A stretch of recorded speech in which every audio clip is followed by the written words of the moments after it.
Have you ever wondered, why does it feel harder to practice Islam in the West? Why does holding on to your Salah, your modesty, your values feel like holding a burning coal?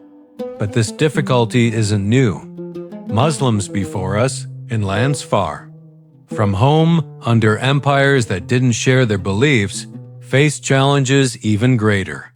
Yet they remained strong, and because of their strength, Islam spread, hearts softened, and entire nations changed.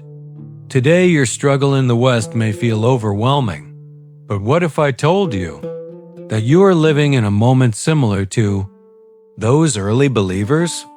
Hundreds of years ago, during the era of the Abbasid Caliphate, Muslim scholars began traveling to Europe, to Spain, Sicily, and even parts of France and Italy.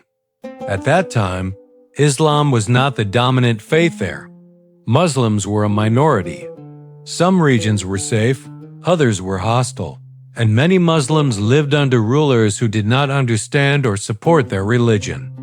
They faced language barriers, cultural pressure, strange traditions, and constant fear of losing their Islamic identity. Just like millions of Muslims today in Western countries. But instead of giving up, they transformed their difficulty into strength. One powerful example is the story of the Muslims of Al-Andalus in medieval Spain.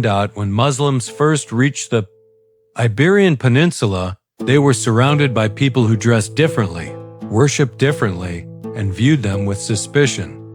Muslim families struggled to practice openly.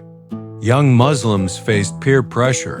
New converts feared discrimination.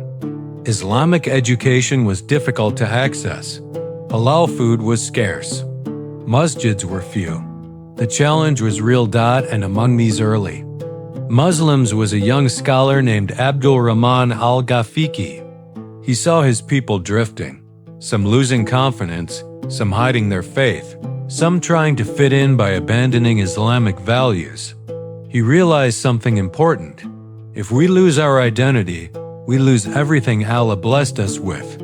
So he began teaching, not politics, not rebellion, but faith, patience, Salah, Quran, and pride in being Muslim. Slowly, communities became stronger, but soon, a new threat emerged.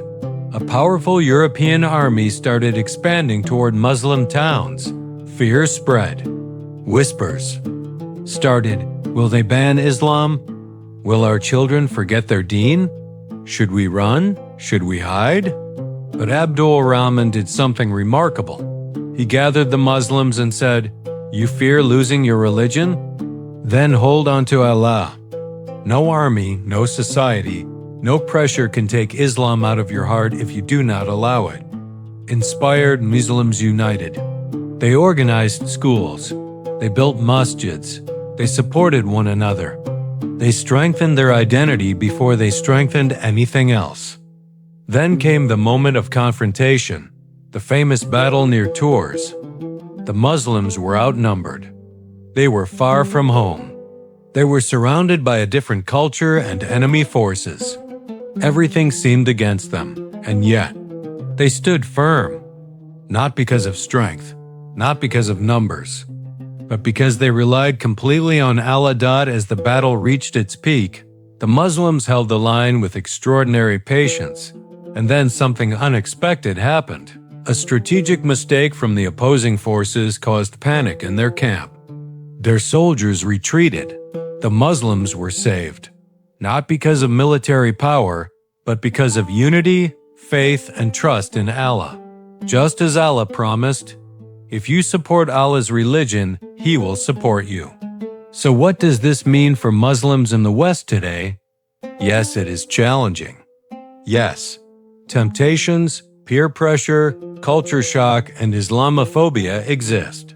Yes, holding on to your faith may feel heavy, but remember this, the believers of the past were also minorities.